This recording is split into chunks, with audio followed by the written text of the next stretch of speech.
Welcome to Fact or Freestyle. People love Dave Nourie, and they always answer the phone when he calls. When we get him on Zoom, we ask him to confirm rumors. Let's see how far down the rabbit hole we go.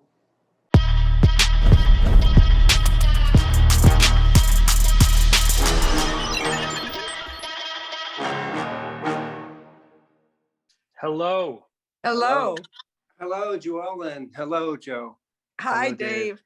Are we just waiting for someone else, Joe? We're waiting for Elena. One of the things you might find interesting to know is that my father's name, his nickname was Joe, but he only went by Joe because his real name was Laverne Henry, and apparently he was tortured as a child. Oh my gosh, we're going to call you Laverne Sickman now. Your name is Laverne Sickman. Hello, So- Elena. Hey, Joey. How are you? Really good. This is Good. Dave, and this is Dave's mom.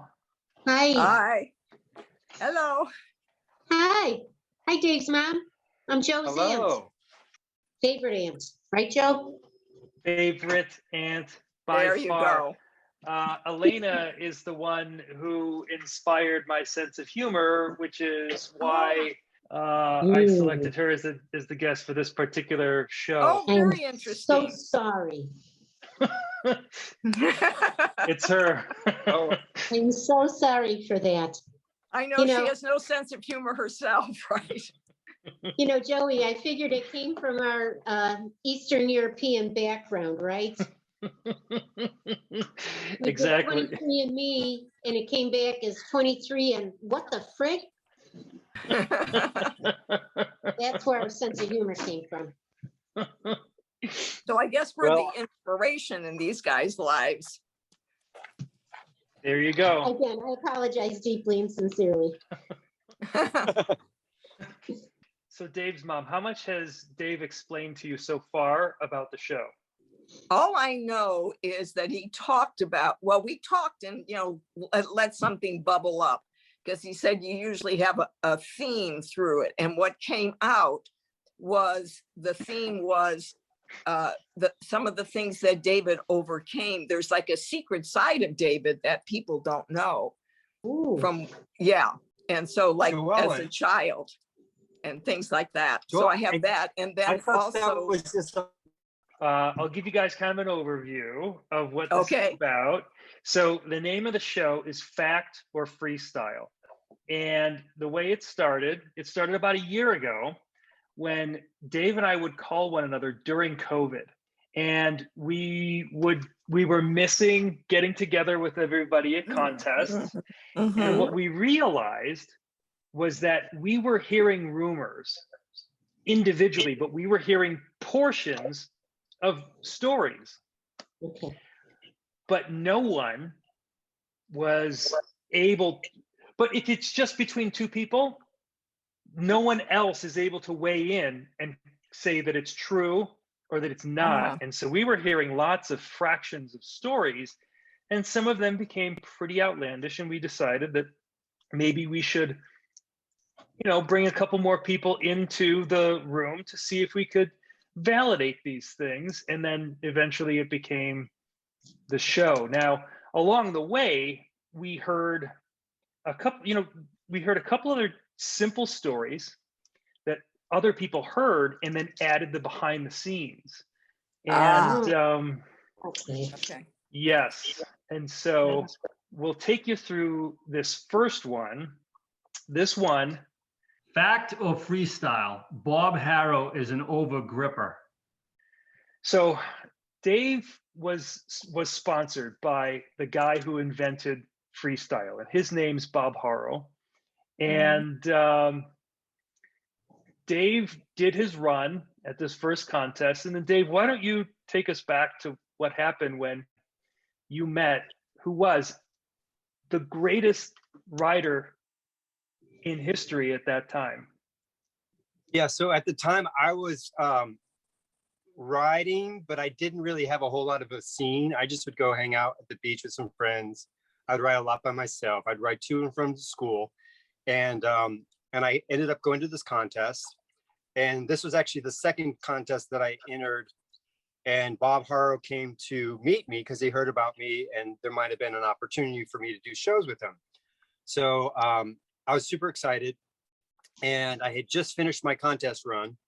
And Bob came over to me and he said, "Hello, I'm Bob Haro." And he took my hand and just like totally, I mean, crushed it to the point where I was so happy that it happened after my routine instead of before my run. So what was kind of funny about this story is I was telling this story on one of our shows, and another rider, Joellen, who you know, Pete Augustin, heard this and said, "Oh my gosh, he did the same thing to me when I met Bob. He totally just came in, he looks you right in the eye, it's a very firm handshake, and he just crushed it," which we call an over-gripper. So the factOrFreestyle is Bob Haro an over-gripper? So what we wanted to run by both of you was, we know that you guys have, you are particularly outgoing people and you meet a lot of folks, and we're wondering, we're trying to understand the psychology of an over-gripper. Elena, do you know over-grippers, and what can you tell us about this situation? I mean, you studied psychology, so what do you think is going on here? Well, it sounds like a bad episode of Seinfeld, actually. There's no over-grippers. But I think we all know over-grippers in our life. Pre-COVID, we did a lot of handshaking and hugging and gripping. And it's interesting that it's very interesting because I just now, before I came on with you, was watching Downton Abbey, okay? As I was reloading and going back from episode 1, and I noticed that when they shake hands, it's this sort of thing here, okay? And I must have been an over-gripper myself, because in years of working in sales, I just got in there with my little mitts and just grabbed hands. And so yes, over-grippers do walk among us. I think they're compensating perhaps for a little lack of self-confidence. Whoa. The over-gripper overcompensator. Exactly. That's my theory. Gosh. That's not based on any type of scientific evidence. It's just a hypothesis. Well, we'll try to get consensus. So Dave's mom, what's your take on all of this? You've done theater. Oh yeah. You know. Well, first I have a tech question. So as far as over-grippers, I don't think there's a woman alive that hasn't had her hand squeezed too hard by a man. Because I have an extremely flexible hand, and it freaks them out because my hand just folds together. They literally crush my hand. So I'm very aware of them, but I think that there are a lot of guys that you guys wouldn't call over-grippers, but I would. Oh my gosh. You know. Dave, this is bigger than we imagined. It's huge. It's a slow news week, Joe. All right, so we gotta wait. Okay, so we'll move on to the next one. So one of the other things that we've been doing along the way is, bike riders invent tricks, and it's a really big deal for them. They sometimes get their name associated with it. Sometimes they get to name the trick. And so we've been working out, like, what are the rules when somebody actually gets to claim a trick? And what we came to was, Dave, why don't you share the two things, the two characteristics that allow somebody to name a trick? Well, so I think it's changed now, Joe, a little bit because of the current times. But with the inception of freestyle back in the late 70s and early 80s, what really happened was I'm sorry, I have to hold my phone now. My charger wasn't here, so I went to my van. It's 108 today, and my phone overheated, so I had to take it out of the case, and I'm running my AC to do my phone call. But and it's still not charging. Oh my gosh, I have got so many technical difficulties here. Okay, so to answer your question, Joe, yeah, for me, when I was inventing tricks, it was pretty much if you made the trick in a contest first and you were debuting it at a contest, and if you got it in the magazine. So once you got it published, then you can kind of claim it as your trick because there's some printed evidence that this is actually a trick that's been created by you. And so if we apply those rules. Fact or freestyle? Dean Palacio invented what's known as the Nourie handstand. Then that means that Dean Palacio invented what's known as the Nourie handstand. Because Dave How mad Nourie, do you want to make me, Joe? yes, well, we understand. In fact, we think that anger kind of went all the way to the next contest. Fact or freestyle, the Gumby Vendetta. Where actually, Dave's mom, can you kind of explain to us the way you explain the invention of the Gumby?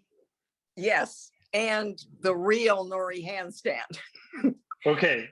So David have to tell you exactly which competition or whatever this was, but it was very early on. And David is showing me in the parking lot before these things he can do. And he does a Nourie handstand, which I hadn't seen before. And I of course, am a storyteller, performance artist. When Dave does it, I say, Dave, that is so great. Can you time it so you're right in front of the judges and take off one hand and wave? And Dave goes, Mom, now you're really scaring me. Most mothers would see their child upside down on a bicycle and say, get down, that's too dangerous. But you want me to wave with one hand.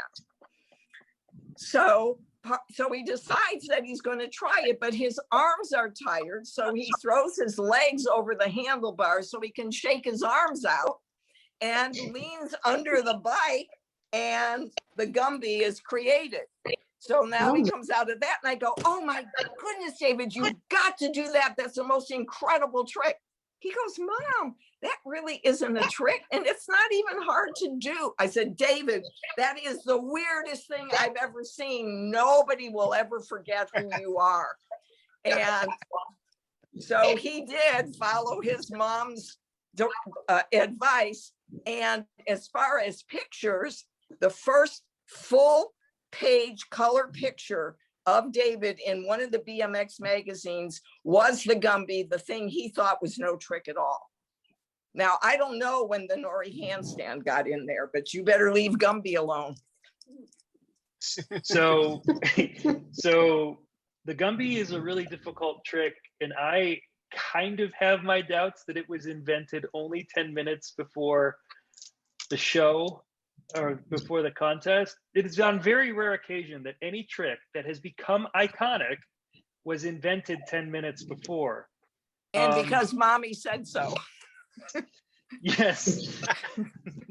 So I call this the Gumby Vendetta. I have a working forensic theory that Dave actually rehearsed this and worked on it for 2 months in secret.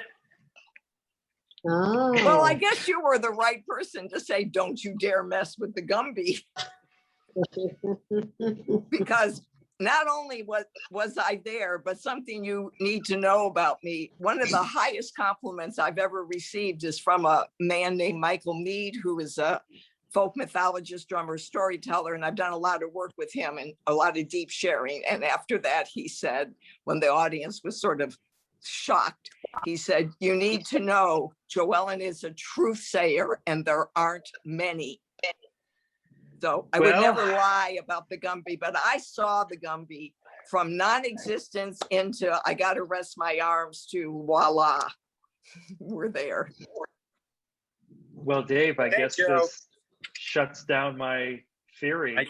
I think that concludes it.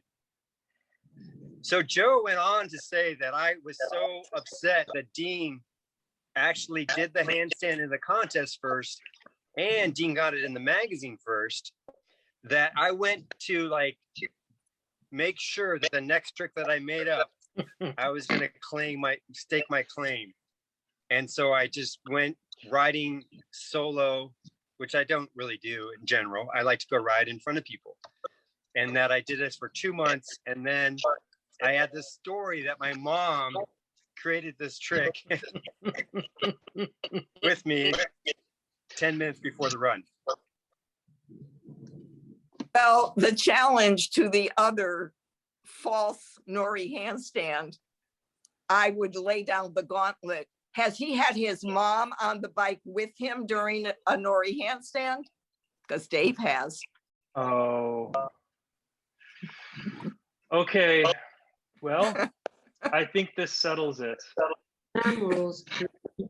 During the course of all of this, we have been testing. Dave has been the much better sport because he's been open to this revelations, this catharsis, as he's sort of brought this stuff up.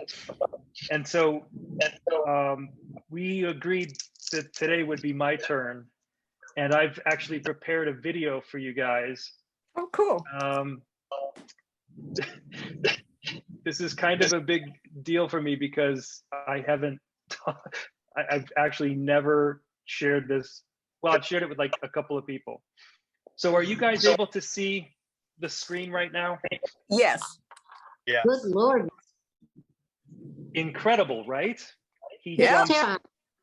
He jumps off that, hits the wall, and then rides down, and there's a ramp at the end of the wall. Who's doing This guy's name is Sebastian Keep, and he did this for a Red Bull video, and he did it in 2015, and the world, like, everybody's heads blew up. Well, in 2017, he made a documentary, and I'm going to play part of that now.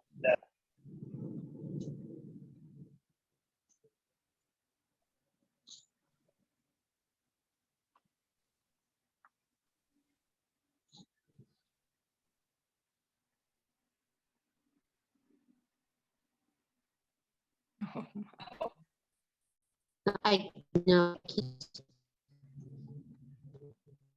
And he wrecked at the end. Oh, And so the question was, did he pull it? And so did he live? he walked away. He walked away. Then he now gets credit. Okay, so he lived and he gets credit. He just didn't nail the distance. Yep. Right. Okay. And so shortly, you guys are going to see why this is relevant.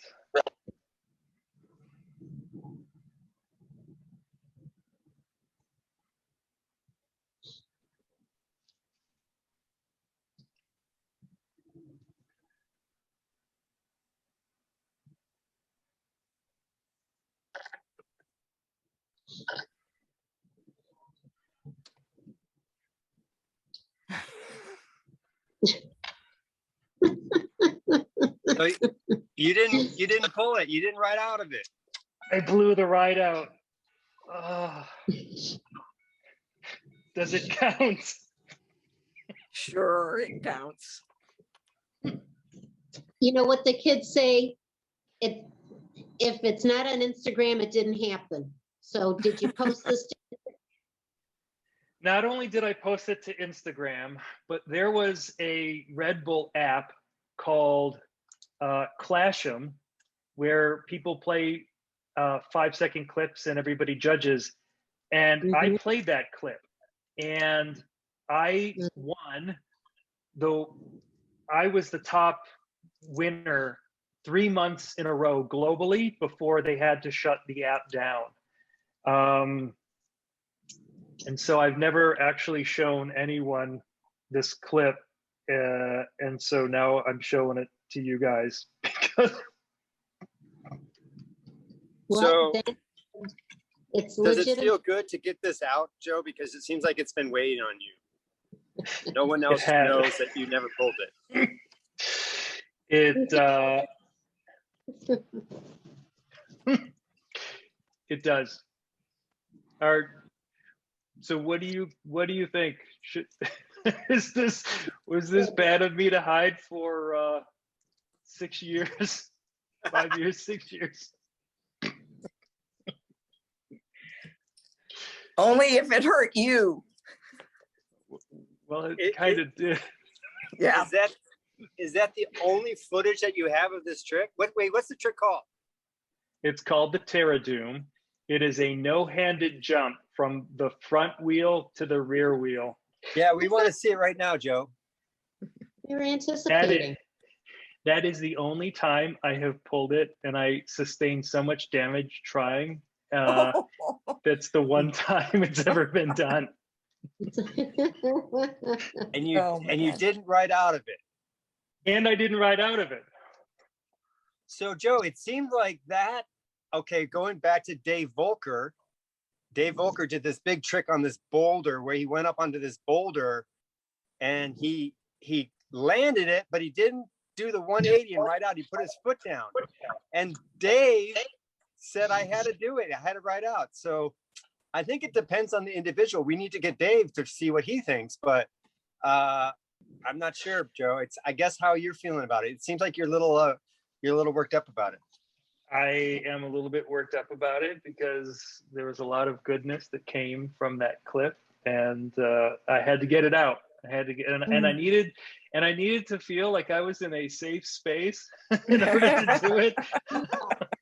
Wow, you're in a safe space. Yeah, mommies and aunts on board, huh? Yeah, my mom and your aunt. I got to tell you something, though, Joe. Okay, it's like when I'm watching the Olympics. Okay, I'm watching figure skating, or I'm watching the floor exercises in the gymnastics, or I'm listening to a recital or something. I'm very self-aware, but not aware enough of. I don't have expertise in your level of bicycle showmanship. So to me, that looked absolutely stunning. Just like when I'm watching the floor exercises on the Olympics, or I'm watching the ice skating, and it's something I can't do. So to me, they nailed it.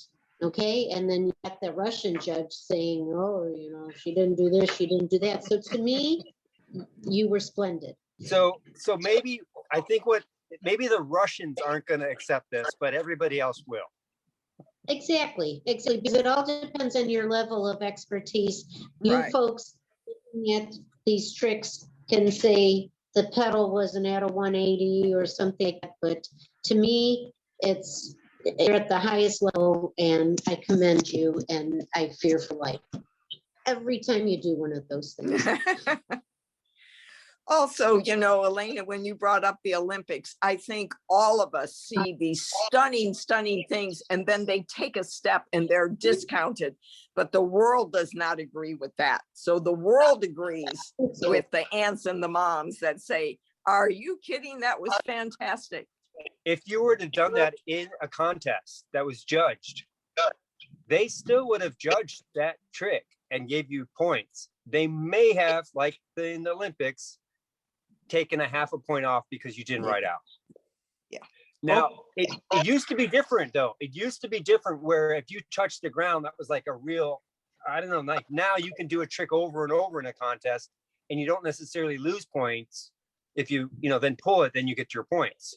Where before it was always about never touching the ground. The ground was like lava. So things have evolved in your favor, I guess is my point. Okay, so, all right, so this is interesting. A touch is still a half a point deduction, and it's been that for 30 years. But the big trick, you can get big points with the big trick. So it actually worked in my advantage to do the hard part, because if there was a touch, it was only a tiny little bit. Right. All right. But I do think you should make a goal to pull it. Yes. Yes. Last year I was starting to train up a little bit more for it. I had to train for FEAS and the AFA. But for the past couple months, I've been learning how to ride on my right leg. And so I think I'm going to have to burn the boats and get back into the Terra Doom. The technical internet gods were maybe trying to keep this long secret from being revealed, but now that it's out there, they're done. They want to leave you hanging. You made the finish, right? Maybe now is time to wrap it up. I'll fix it all in editing. I'll fix it in post. Thank you guys for joining and being part of this. This is wonderful. And Elena, yeah, let's do it again. all right. Bye-bye.